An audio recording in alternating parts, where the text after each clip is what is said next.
Bonjour, c'est Ursule encore. On est le 29 novembre 2018. Je viens sonner la trompette aujourd'hui encore et je viens nous encourager à offrir notre corps comme un sacrifice vivant pour l'Éternel. Alors, vous savez, c'est pas toujours évident de marcher dans la sainteté ou bien dans la sanctification. Il y a des moments de notre vie où, on a juste besoin de satisfaire la chair, ou bien on a envie de satisfaire la chair. Alors, le Seigneur nous a appris dans Romains 12, le verset 1, vraiment à soumettre notre corps comme un sacrifice vivant, agréable à l'Éternel. Et si nous pensons que, au fait, c'est à l'Éternel qu'on fait ce sacrifice-là, ça sera facile. Mais si, au fait, on pense à nous, à comment les gens vont nous regarder, ou bien à comment on se sent dans notre peau, alors à partir de ce moment-là, l'attention est sur nous-mêmes, non plus sur le Seigneur Jésus. Et je viens nous encourager, parce que Jésus-Christ vient, au fait, et il va prendre tout cela en qui il se reconnaît, en qui il s'identifie, bien sûr. Alors si Jésus-Christ ne se voit pas en toi, ben voilà, ce sera la preuve que tu ne lui appartiens pas vraiment. Donc voilà, je viens nous encourager. Alors aujourd'hui, je viens parler du tabernacle et puis de notre parfum. Ton parfum qui a une bonne odeur agréable à l'Éternel. Donc j'aimerais ça qu'on lise Exode 30 à partir du verset 1 jusqu'au verset 10. Et je pense aussi que le verset 34 à 38. Et alors, on va regarder un peu ce que l'Éternel parle, ce que l'Éternel dit du parfum. Le parfum est très très important pour notre Dieu. Amen. Tu feras un autel pour brûler les parfums et tu le feras de bois d'acacia. Sa longueur sera d'une coudée et sa largeur d'une coudée. Il sera carré et sa hauteur sera de 2 coudées. Tu feras des cornes qui sortiront de l'autel. Tu le couvriras d'or pur de dessus, le dessus, les côtés, tout autour, et les cornes, et tu y feras une bordure d'or tout autour. Tu feras au-dessus de la bordure 2 anneaux d'or aux 2 côtés. Tu en mettras aux 2 côtés pour recevoir les barres qui serviront à le porter. Tu feras les barres de bois d'acacia et tu les couvriras d'or. Tu placeras l'autel en face du voile qui est devant l'arche du témoignage, en face du propitiatoire qui est sur le témoignage, et où je me rencontrerai avec toi. Aaron y fera brûler du parfum odoriférant. Il en fera brûler chaque matin lorsqu'il préparera les lampes. Rappelons-nous, quand on entend pardon, lampe, pensons à chandelier. Alors, il en fera brûler aussi entre les 2 soirs lorsqu'il arrangera les lampes. C'est ainsi que l'on brûlera à perpétuité du parfum devant l'Éternel parmi vos descendants. Vous n'offrirez sur l'autel ni parfum étranger, ni holocauste, ni offrande, et vous n'y répandrez aucune libation. Une fois chaque année, Aaron fera des expiations sur les cornes de l'autel avec le sang des victimes expiatoires.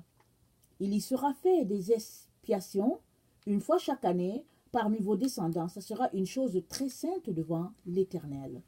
Alors je lis le verset 34. L'Éternel dit à Moïse, prends des aromates, du stacté, de l'ongle odorant, du galbanum et de l'encens pur en partie égale. Tu feras avec cela un parfum composé selon l'art du parfumeur. Il sera salé, pur et saint. Tu le réduiras en poudre et tu le mettras devant le témoignage, dans la tente d'assignation, où je me rencontrerai avec toi. Ce sera pour vous une chose très sainte. Vous ne ferez point pour vous de parfum semblable dans les mêmes proportions. Vous le regarderez comme saint et réservé pour l'Éternel. Quiconque en fera de semblable pour le sentir sera retranché de son peuple.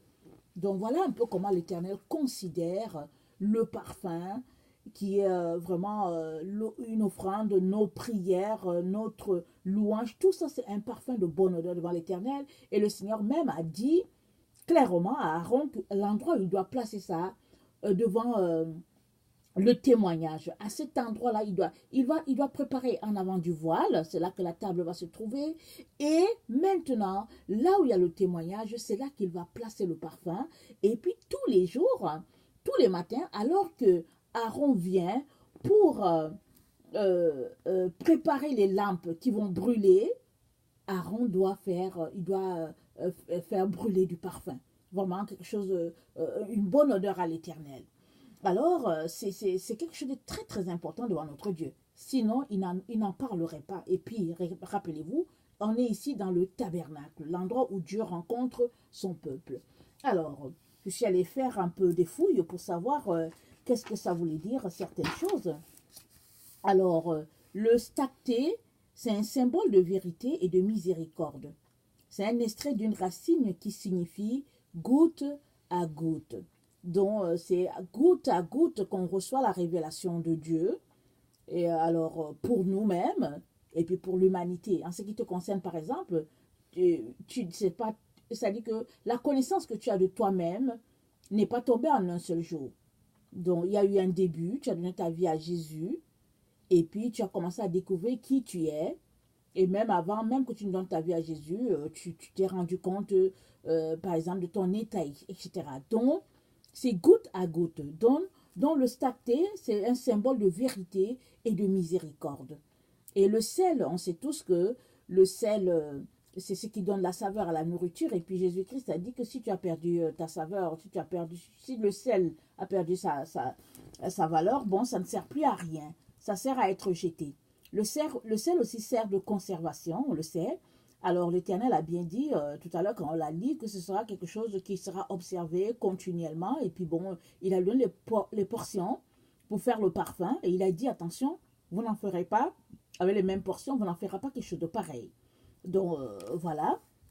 Et puis le galbanium, c'est une plante grasse qui symbolise l'onction, le sacrifice et l'adoration.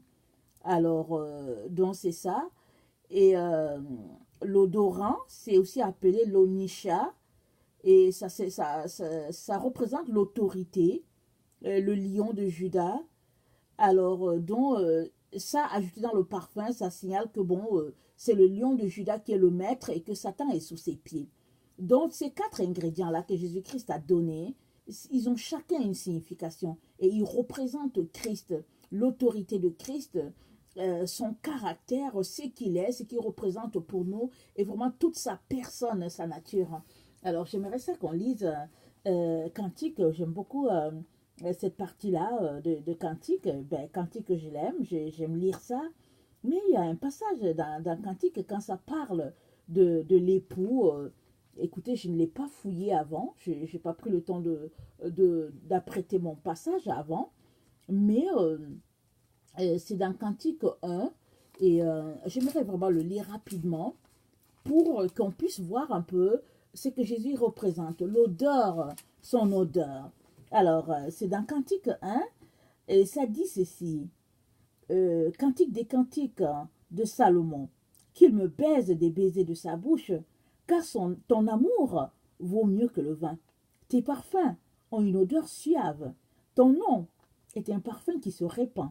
C'est pourquoi les jeunes filles t'aiment. Entraîne-moi après toi, nous courons, le roi m'introduit dans ses appartements, nous nous égayerons, nous nous réjouirons à cause de toi, nous célébrerons ton amour plus que le vin, c'est avec raison que l'on t'aime. Alors ici, évidemment, c'est Salomon qui écrit tous ces vers-là, et puis, mais ça représente le Seigneur, l'amour du Seigneur vis-à-vis de son épouse, vis-à-vis de sa fiancée. Alors, cette vierge-là qui se garde toute pure pour son Seigneur. Et au verset 2, c'est dit, les parfums du Seigneur sont une odeur suave, et ton nom, pardon, est un parfum qui se répand, c'est pourquoi les jeunes filles t'aiment. Alors, nous savons tous que nous aimons notre Seigneur Jésus, non pas seulement les jeunes filles, mais aussi tous ces hommes qui appartiennent au Seigneur. Parce que le Seigneur, une fois que tu goûtes à lui, Alléluia, il n'y a rien de pareil. Ça dit, Jésus-Christ a dit quoi? Il a dit à la femme samaritaine, écoute, cette eau-là, tu auras encore soif. Mais l'eau que je te donnerai, tu n'auras plus jamais soif. Et ça, c'est vraiment une vérité qu'il faut que chacun expérimente. Parce que quand tu ne l'expérimentes pas, tu te demanderas bien de quoi Jésus parle. Mais une fois que tu as goûté à Jésus-Christ, tu ne peux plus chercher ailleurs. C'est pas possible. Alors, moi, j'ai entendu déjà quelqu'un qui m'a dit, bon, moi, j'étais chrétien, mais je suis devenu musulman. Bon, moi, j'avais beaucoup de compassion pour la personne, mais je savais que la personne n'avait pas goûté à Jésus. Tu ne peux pas goûter à Jésus et chercher quelqu'un d'autre. Ça dit que tu es satisfait. Et chaque jour, tu viens parce que tu veux plus, parce que vraiment, son nom vraiment est un parfum qui se répand. Alors, dans toutes ces qualités-là, le stacté, le sel, le galbanium, l'odorant, l'encens. L'encens, c'est symbole de pureté, j'avais oublié de le dire tantôt. Alors, tout ça représente notre Seigneur Jésus-Christ. Et mis ensemble, le Seigneur a dit à Moïse, à Aaron, il leur a dit non, il n'y a personne qui devra faire cette recette-là, parce que ça, c'est réservé juste à moi. Et pourquoi ce parfum-là Dieu a demandé que ce soit brûlé en avant des lampes, parce que nous savons tous que le chandelier, avec les 7 branches qui sortent, avec les 7 lampes qui sont sur le chandelier, il représente non seulement la perfection de Dieu, mais il représente la lumière de Dieu, sa présence en nous, et il représente sa sainteté, sa pureté. Et Dieu a demandé que le parfum soit brûlé et que mis à côté du témoignage. Et nous savons tous que le témoignage, qui est la verge de Aaron, les 10 commandements, le pain, le pain de proposition, tout ça, ça représente le Christ. Donc, tout ça mis ensemble, le Seigneur était en train de nous dire que vraiment, c'est vraiment une odeur, quelque chose de bonne odeur pour lui, c'est agréable. Et quand Dieu est heureux, quand Dieu prend plaisir à être au milieu de son peuple, il n'y a que des bénédictions, il n'y a que la gloire, il n'y a que sa présence, et Satan ne peut pas être là. Il ne peut que fuir, parce que Satan, c'était un chérubin protecteur, mais il a été chassé. Il a été chassé. Alors, quand on regarde l'image du tabernacle avec les 2 chérubins protecteurs là-dessus qui se regardent l'un en face de l'autre, et c'est là que Dieu vient parler, ça c'est vraiment une claque pour l'ennemi, parce qu'il se rappelle qui il était et comment il a été déchu de sa position. Et alors, donc, il voit cela et il se rappelle bien la victoire du Seigneur, de l'Éternel, le Dieu Tout-Puissant. Parce que c'est Dieu qui nous a créés et qui a créé aussi Satan. Et puis Satan est venu dans l'intention de vouloir faire un coup d'état à l'Éternel et tout. Mais bref, tout cela, le tabernacle représente Dieu au milieu de nous. Il est donc important que nous puissions vraiment faire attention à notre corps, qui est le temple du Saint-Esprit, et nous devons tout faire pour nous présenter à chaque jour comme un parfum de bonne odeur à l'Éternel. Vous voyez, écoutez, et puis bon, les industries pharmaceutiques, les industries, de parfumerie, et là, bon, ils produisent du parfum à profusion, ça se vend un peu partout, sur toute la terre, il n'y a pas, et bon, peut-être qu'il y a les personnes riches qui font des parfums juste spéciaux, vraiment quelque chose de spécial pour eux, moi je ne sais pas, mais toujours est-il que, bon, quand tu cherches une marque de parfum, tu peux le trouver au Canada, tu peux le trouver au Cameroun, tu peux le trouver à Djibouti, puis bon, un peu partout. Mais le parfum, ce parfum-là qui était brûlé devant l'arche, c'était quelque chose de vraiment spécial pour l'Éternel. Donc le Seigneur veut que, par cet exemple, pardon, le Seigneur nous montre que chacun, nous sommes uniques devant Dieu et nous devons tout faire pour représenter à l'Éternel un parfum de bonne odeur devant Dieu.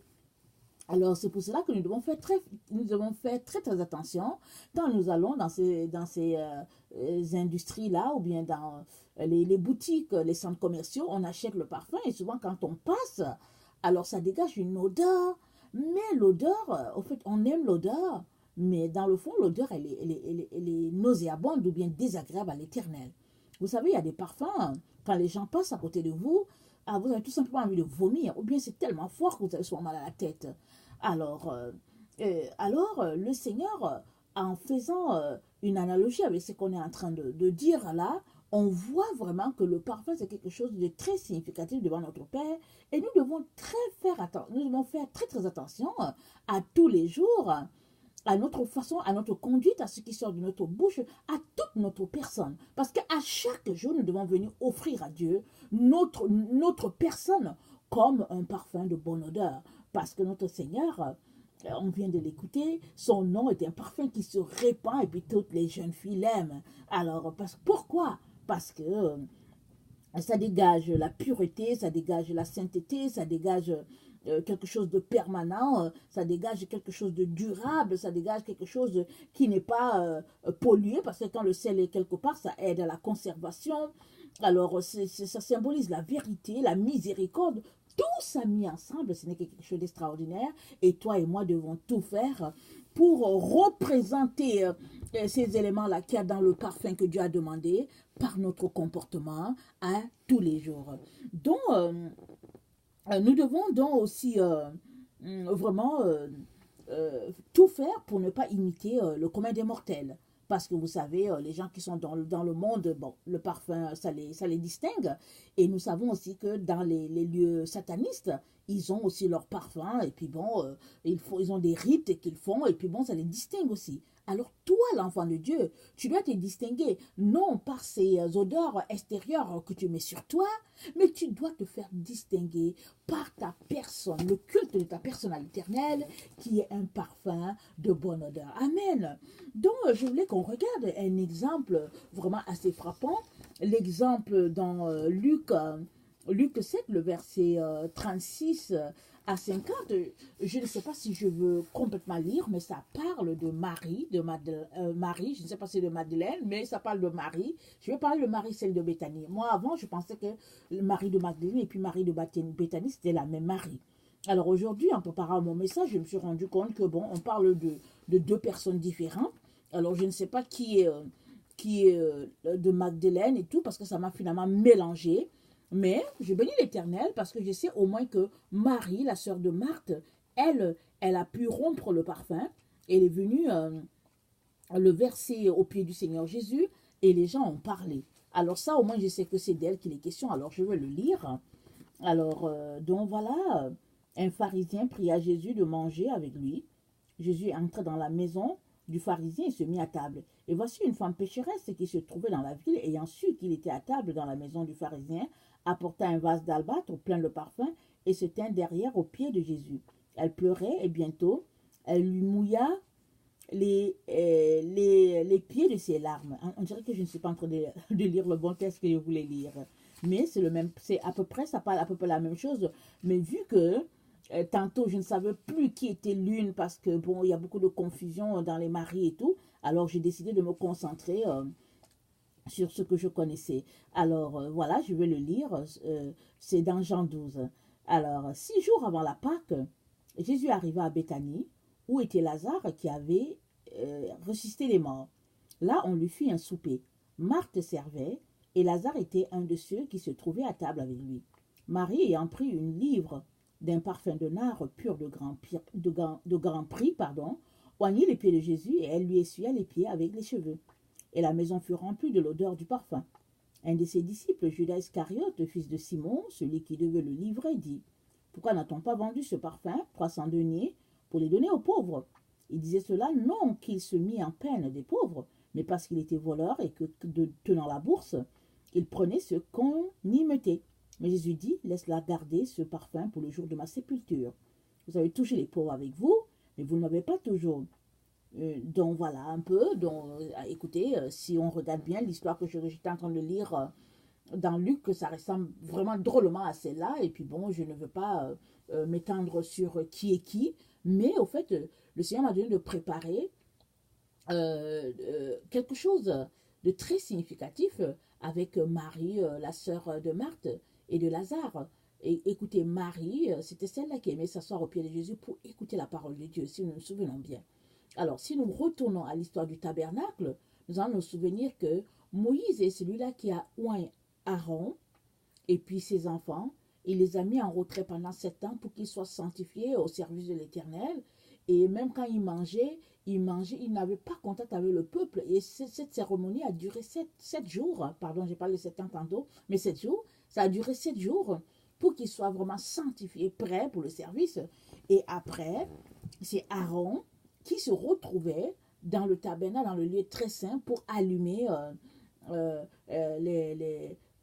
chandelier et puis bon, le parfum et tout, parce que Aaron était désormais apte à faire cela. Donc ce n'était pas n'importe qui pouvait faire ces tâches-là, c'est-à-dire répandre le parfum sur quelqu'un et puis allumer le chandelier. Nous, si nous nous souvenons bien, c'était Aaron et ses 4 fils qui avaient été mis au service de l'Éternel. Bon, quand les 2 autres sont morts, il restait 2. Et puis bon, voilà, c'est comme ça que ça se passait. Mais ici, à Béthanie, on est vraiment frappé par ce qui se passe, c'est que ce n'est pas un homme qui vient oindre les pieds de Jésus avec le parfum, le nard, qui était un parfum de grand prix. On dit que c'était 300 deniers. Je n'ai pas converti la valeur d'aujourd'hui. C'est sûr que si on va sur Internet, on saura, on aura une idée. Les gens disent que c'était quelque chose de très, très, très, très cher. Ou bien ça correspondait peut-être à 300 heures de travail. Et que c'était un parfum vraiment spécial de grand prix. Alors, regardez cette femme-là. Son parfum. Et puis, je suis allée lire aussi que dans la culture juive, à la naissance, une fille, elle a une bouteille d'albâtre qu'on lui remet. Et puis, dont la fille, il est de son ressort d'apprêter un parfum pour le jour où elle se mariera. Alors, le jour qu'elle se marie, elle prend ce parfum-là, elle oint son époux. Vraiment, elle brise ce vase-là et elle oint son époux parce que vraiment, c'est un moment extraordinaire. Et, Marie, vraiment, connectée à l'Esprit Saint, parce qu'elle s'asseyait au pied de Jésus pour suivre son enseignement, a senti l'urgence du temps et elle est venue oindre les pieds de Jésus et elle les a essuyés de ses cheveux et puis elle pleurait parce que ses larmes coulaient. Est-ce qu'elle a reçu la révélation que le Seigneur allait mourir? Moi, je ne sais pas ce qu'elle a reçu. Vous savez, est-ce qu'elle a reçu la révélation que celui-là il les avait trop aimés, mais toujours est-il que elle a déversé, par cet acte-là, elle a déversé son cœur devant le Seigneur et devant tout le monde. La preuve est que Judas a dit que, mais pourquoi on gaspille l'argent? On peut donner ça aux pauvres. Et on vient de le lire. Et or, lui, c'était ses intérêts. Il s'occupait de ses intérêts. Et les autres, ils ont dit, en tout cas, celle-là, vraiment, en tout cas, chacun a dit quelque chose sur cette femme-là pour cet acte-là qu'elle a fait. Et puis moi, pourquoi je pense que c'est la même dame? Parce que Simon, quand c'était dans la maison de Simon, Simon a dit que, en tout cas, celle-là, ce monsieur-là, s'il était vraiment prophète, il aurait su qui est cette femme-là. Et puis on l'a annoncé comme la femme pécheresse. Bon, quel type de péché elle faisait, puisque les gens ont dit que ce n'est pas la même qui était possédée par les esprits. Bref, je n'entre pas dans les détails. Toujours est-il que ça a été annoncé comme une femme pécheresse. Et il a dit, en tout cas, si celui-ci était prophète, il allait savoir. Et Jésus-Christ a dit quoi? Il dit, mais pourquoi vous faites de la peine à cette femme-là? Parce que elle est en train d'apprêter ma sépulture. Elle est en train de me oindre pour les moments là par lesquels je vais passer. Mon Dieu, quelle grâce d'avoir été choisie par Dieu lui-même pour qu'elle puisse oindre notre Seigneur Jésus. Ça, c'est extraordinaire. Parce que si on regarde, on retourne à l'Ancien Testament, c'était Moïse qui l'avait fait pour Aaron, et désormais, Aaron brûlait le parfum devant l'Éternel. C'était pas n'importe qui. Et puis Aaron, c'était le grand sacrificateur qui le faisait. Et là, c'est Marie, une femme de rien du tout, que les gens appellent une pécheresse et tout, parce que les gens la regardaient sous vraiment, peut-être, en tout cas, je ne sais pas, est-ce que c'était une femme non mariée et tout, les gens l'ont étiquetée. Mais ce n'est pas comme ça que Jésus-Christ la regardait. Ce n'est pas comme ça que Dieu la regardait. Amen. Jésus-Christ regardait son cœur. Parce que rappelez-vous, quand Marthe est venue le voir pour dire que Dieu, ma soeur, de m'aider et tout ça, alors que je suis occupée à la cuisine, Jésus-Christ a dit quoi à Marthe? Il a dit, Marthe, Marie a choisi la bonne part. Et cette part ne lui sera jamais ôtée.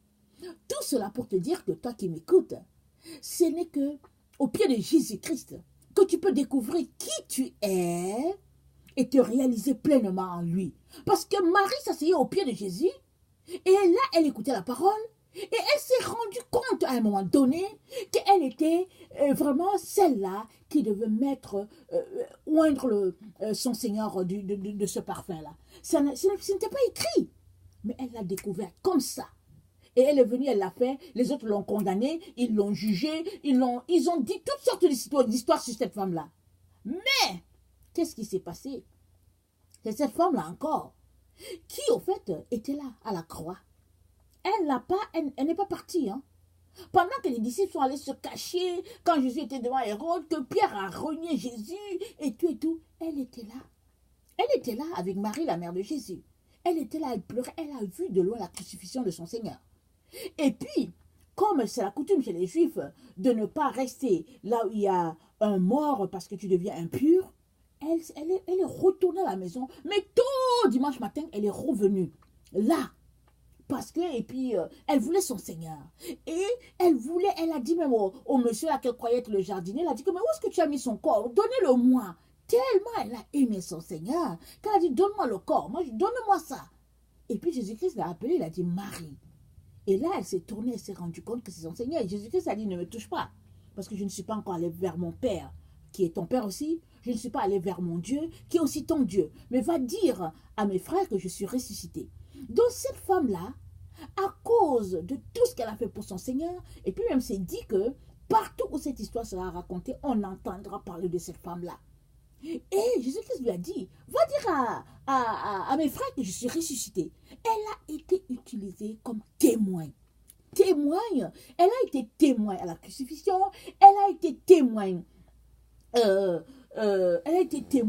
dans toute la barbarie que Jésus-Christ a subie, premièrement, témoin à la crucifixion du Seigneur, témoigne à sa résurrection, et elle était le témoin qui allait communiquer. Les gens ne l'ont pas cru, parce que bon, c'est une femme, et puis anyway, et puis bon, je ne sais pas qu'est-ce qu'ils pensaient d'elle, mais toujours est-il que c'est elle que Jésus-Christ a utilisée.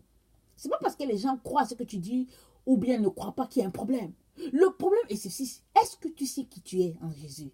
Sais-tu qui tu es? Connais-tu ta position? Parce que ce n'est qu'en lisant la Bible que tu vas découvrir qui tu es. Si tu ne lis pas la Bible, X va venir te dire que tu es B, Y va venir te dire que tu es A, Z va venir te dire que tu es M, et tu ne sauras jamais qui tu es. Mais si tu t'assois au pied de Jésus-Christ et que tu lis ta Bible pour le découvrir, pour découvrir tout ce qui est là, l'Esprit Saint va venir t'enseigner, il va te dire, va à telle partie, à tel endroit, il est question de toi. Tu vas aller faire ceci à tel endroit. Regardez, quand Jonas a été envoyé à Ninive pour dire aux gens, réveillez-vous, il a entendu Dieu. Parce que s'il n'entendait pas Dieu, il ne serait jamais parti. Mais une fois qu'il a entendu Dieu, qu'est-ce qu'il a fait? Il a pris la direction opposée, parce qu'il ne voulait rien savoir. Mais Dieu est tellement bon qu'on l'a mis dans le ventre du poisson. Et après, quand il a commencé à louer le Seigneur et demander pardon dans le ventre du poisson, il a été vomi et il est retourné dans la direction que Dieu voulait pour lui. Parce que Dieu voulait sauver Ninive. Et Dieu merci que Dieu a insisté pour que Jonas puisse aller faire le travail pour lequel il a été appelé. Et aujourd'hui, Jonas est dans la présence du Seigneur. Mais imaginez qu'il ne l'ait pas fait. Qu'est-ce qui lui serait arrivé? Parce que Dieu dit quoi? Il dit que la désobéissance est aussi coupable que la divination. Alors, ce n'est pas parce que tu ne sais pas qui tu es que tu es justifié. Ce n'est pas parce que tu ne sais pas qui tu es que tu auras raison devant Dieu pour dire « Oh, mais je ne savais pas, personne ne me l'a dit et tout. » C'est ta responsabilité de découvrir, c'est ta responsabilité de découvrir qui tu es. C'est à toi de prendre le temps devant le Seigneur pour prier, chercher sa face pour savoir, Seigneur, à quoi tu m'as appelé. Aide-moi à réaliser qui je suis pleinement. Parce que ce n'est que quand tu vas te connaître que les autres aussi vont connaître Jésus-Christ à travers toi. Parce que nous sommes appelés à être des lumières sur la terre. Nous sommes appelés à être le sel sur la terre. Nous sommes la lumière du monde, a dit Jésus. Et il a dit, est-ce qu'on allume la lampe et puis qu'on le met sous le boisseau? Jésus-Christ a dit non. On l'allume afin que cette lampe-là soit éclairée. Pas soit éclairée, afin que cette lampe éclaire tout le monde. C'est pour cela que la lampe est allumée. Alors tu es une lampe allumée. Alors tu dois éclairer tous ceux-là qui sont autour de toi. Ils doivent être éclairés par ta lumière. Et cette lumière-là doit se répandre comme un groupe électrogène. C'est comme ça que ça marche. Il est donc important que toi et moi puissions venir devant le Seigneur et lui demander de nous aider. Parce que si tu ne demandes pas, tu n'auras pas. Jésus-Christ a dit quoi? Frappez et l'on vous ouvrira. Cherchez et vous trouverez. Demandez et l'on vous donnera. veux-tu découvrir qui tu es? Viens devant le Père et il te dira. Alors, cette femme-là que les gens appelaient pécheresse, en tout cas, on lit, on parle d'elle. Même si les gens passent à côté, on ne veut rien savoir, on parle d'elle, on parle de cette femme-là. Et puis son histoire est racontée sur toute la planète Terre. Elle a vécu du temps de Jésus, mais elle continue de nous enseigner. Elle continue de prêcher la parole de Dieu. Elle continue de témoigner par son comportement. Elle continue de nous dire que si tu veux découvrir qui tu es, il est important que tu viennes t'asseoir au pied de Jésus-Christ et que tu reçoives pleinement son enseignement. Que tu laisses de côté toutes les choses qui te distraient et que tu puisses découvrir qui est ce monsieur-là, c'est-à-dire que ton Seigneur, et qui es-tu en réalité. Vous savez tous que avant de venir sur la terre, on vivait dans la présence de Dieu. Et quand nous sommes entrés dans la voûte terrestre, on a tout oublié qui nous sommes. Et nous sommes là et nous allons retourner au Père, si du moins nous acceptons Jésus-Christ et nous vivons sur cette terre jusqu'à ce que Jésus-Christ revienne. Ou bien nous marchons jusqu'au bout sur le chemin qu'il nous a montré et nous retournerons à lui. Alors, puisque nous avons tout oublié, ce n'est qu'avec Jésus-Christ, marchant main à main avec lui, qu'on va découvrir qui on est. Et Jésus-Christ nous a laissé le Saint-Esprit. Il a dit quoi? Il va vous conduire dans toute la vérité. Je vais vous donner notre consolateur. Il va vous conduire dans toute la vérité. Il prendra de ce qui est à moi et il vous l'enseignera. Alors ce n'est que là, au pied de la croix, qu'on peut découvrir qui nous sommes, afin d'être un parfum de bonne odeur devant le Seigneur, comme c'était dans le tabernacle. Remarquez un peu ce qui se passe. Le parfum, Aaron devait le brûler à côté du chandelier. Et nous savons que le chandelier, il avait cette branche et il représentait l'Esprit de Dieu, la lumière, vraiment la sainteté, la pureté de Dieu. Et vraiment, ça doit te parler. Parce que tu n'es tu seras ou bien, excusez, ton parfum se répandra à côté non, ton parfum se répandra dans la présence de Dieu. Parce que là, il y a le chandelier. Le chandelier représente Dieu. Il représente Christ, sa lumière et tout. Et le parfum était brûlé là où se trouvait le chandelier. C'est là, pendant qu'il était en train de préparer les lampes et tout ça, Dieu a dit à Aaron, tu vas brûler ce parfum-là, une odeur, une bonne odeur pour moi. C'est quelque chose que j'agrée. Alors, si tu veux être ce parfum de bonne odeur devant ton Dieu, ce n'est que dans la lumière que tu peux. Et la lumière, c'est où? C'est la parole de Dieu.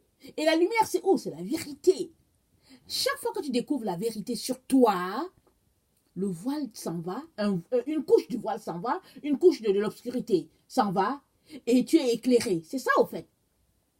Alors, si tu ne viens pas dans la présence de Dieu, tu ne seras pas éclairé par la vérité, tu vas rester dans l'obscurité ou bien tu vas rester dans la pénombre. Mais Dieu ne veut pas qu'on reste dans la pénombre. Il veut qu'on éclaire, qu'on éclaire, qu'on soit éclairé nous-mêmes et puis qu'on puisse éclairer les autres. Et que les gens puissent voir à notre lampe. Il est donc très important, mes chers frères et chères sœurs, que nous puissions trouver ce temps-là pour venir nous asseoir au pied de la croix et prier et aimer notre Seigneur. Et intercéder pour les autres, intercéder pour nous-mêmes, intercéder pour les autres, nous répondre devant Dieu, demander pardon pour nos fautes, nos péchés, et vraiment le supplier de nous aider à nous découvrir. Donc voilà, ça c'est très très important, mes chers frères et chères sœurs, parce que l'ennemi, il est prompt à venir voler tout ce que Dieu a mis en nous. Et bon, comme on ne le voit pas en face, il utilise les gens qui sont autour de nous. Il utilise la télévision, Internet, nos amis, nos relations. Donc, il est important qu'on puisse marcher de façon stricte en mettant Dieu en priorité et puis les autres choses après. Et que tout ce qui est futile, on puisse l'enlever de notre vie afin de découvrir toutes ces richesses-là que Dieu a mis en nous. Amen. Donc voilà, je prie vraiment que tu changes tes habitudes afin d'être ce parfum de bonne odeur devant l'Éternel. Donc voilà. Alors, si toi, tu es quelqu'un qui ne connaît pas le Seigneur Jésus, je viens te dire que Jésus-Christ est mort aussi pour toi. Alors, il est mort non pas seulement pour les chrétiens, il est mort pour l'humanité entière. Il n'y a pas un autre prophète qui peut te sauver. Il n'y a pas une religion qui peut te sauver. Même la religion chrétienne, elle ne sauve pas. La personne qui sauve, c'est Jésus-Christ. Alors, il est le pont entre Dieu et les hommes. Alors, ce n'est pas dit qu'il est le pont pour les chrétiens et qu'il n'est pas le pont pour les musulmans. Jésus-Christ est le pont pour tout le monde. Tu ne peux pas aller à Dieu sans lui. Alors, je t'encourage à ne pas te faire voler ce que Dieu t'a donné. Alors, qu'est-ce qu'il t'a donné? Il t'a donné Jésus-Christ. Et Jésus-Christ, c'est qui? C'est le chemin, c'est la vérité, c'est la vie, c'est la lumière. Jésus-Christ, c'est la lumière. Alors, vraiment que Dieu puisse t'aider à saisir cette vérité-là et à y marcher. Parce que ce n'est que comme ça que tu auras le salut. Ce n'est que comme ça que tu vas découvrir qui tu es et la part que tu as à faire dans la fondation divine. Donc voilà, soyez bénis. Alors je vous aime beaucoup, Dieu davantage, et qu'il nous donne de persévérer. Amen. Merci.